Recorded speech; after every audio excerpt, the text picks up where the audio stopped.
सुंदरपुर गांव बहुत ही हरियाली और सौंदर्य से भरा हुआ था।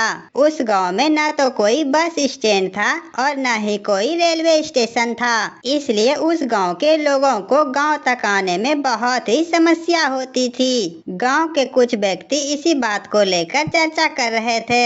ललन रमेश से बोलता है, अरे रमेश भाई, हम दोनों की 30 साल हो गई और गांव में आवारा सांड की तरह घूमते रहते हैं, पर अभी तक हम दोनों का विवाह नहीं हुआ।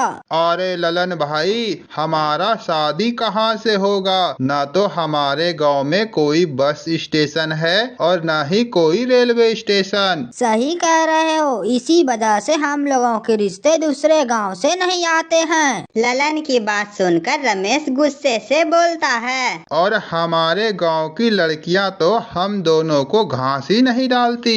गांव की लड़कियां तो अपने आप को ऐश्वर्या राय और दीपिका पादुकोण समझती है। और हमारे गांव का मुखिया भी एक नंबर का नक्कारा है। चलो आज चलकर मुखिया से इसी बात पर बात करते हैं। ललन और रमेश सीधा वहाँ से मुखिया के घर की तरफ निकल पड़ते हैं। मुखिया की बेटी घर के बाहर खड़ी होती है। राधा उन दोनों को देखकर चौंक जाती है और कहती है, तुम दोनों निकम्मे गंवार कहीं के हमारे घर के सामने क्या कर रहे हो? राधा को देखने के बाद रमेश और ललन उसे अपने छिछोरे भरे नजर से देखने लगता है। ललन मुस्कुराते हुए राधा से कहता है, हम दोनों तुम्हारे पिता मुखिया से बहुत जरूरी बातें करने आए हैं। तुम्हें मेरे पिताजी से क्या काम पड़ गया? अरे दरअसल हम दोनों मुखिया जी से विवाह की बातें करने आए हैं। यह सुनकर राधा बुरी तरह क्रोधित हो जाती है। तभी घर के अंदर से चंपा उन सभी की बातें सुन रही थी और घर से बाहर निकलती है। अरे तुम दोनों आवारा बैल, तुम दोनों की हिम्मत कैसे हुई इस बारे में सोचने की कि मैं अपनी बिटिया की विवाह तुम दोनों में से किसी एक से करूंगी। अगर मुखिया जी से मिलना है तो मुखिया जी सुबह सुबह खेत गए हैं, वहीं जाकर मिल लो। रमेश और ललन अपने अपने मुंह लटकाए हुए घर की तरफ निकल पड़ते हैं। कुछ दूर जाकर रमेश ललन से बोलता है, अरे खाया पिया कुछ नहीं, सुबह सुबह मुंह पर थप्पड़ पड़ गया।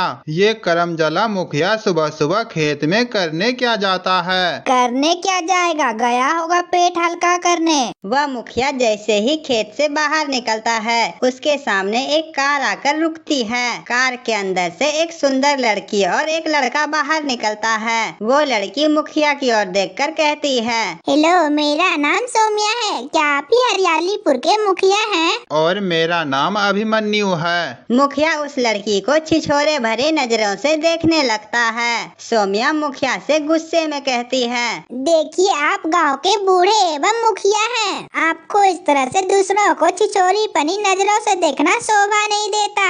अरे ऐसी कोई बातें नहीं है, मैं तो बस तुम्हारे चेहरे में ये देख रहा था कि तू इतनी गोरी कैसे है। आखिर शहर की लड़की अपने चेहरे पर लगाती क्या है? बकवास बंद करो। मैं तो आपको यही बताने आई हूँ कि यहाँ सरकार ने मेट्रो स्टेशन बनवाने वाली है। इतना बोलकर वह लड़की मुखिया को एक कागज दिखाती है। इस कागज पर अंगूठा लगा दीजिए, क्योंकि यह जरूरी काम है, इसलिए आपका अंगूठा लगना जरूरी है। मुखिया अपना मोहर उस पर लगा देता है। वे दोनों उस पेपर को लेकर वहाँ से चले जाते हैं। कुछ ही दिनों में उस गांव में मेट्रो स्टेशन बनकर तैयार हो जाती है। यह देखकर सभी गांव वाले बहुत खुश होते हैं। मेट्रो शुरू होते ही गांव वाले सभी ट्रेवल करना शुरू कर देते हैं।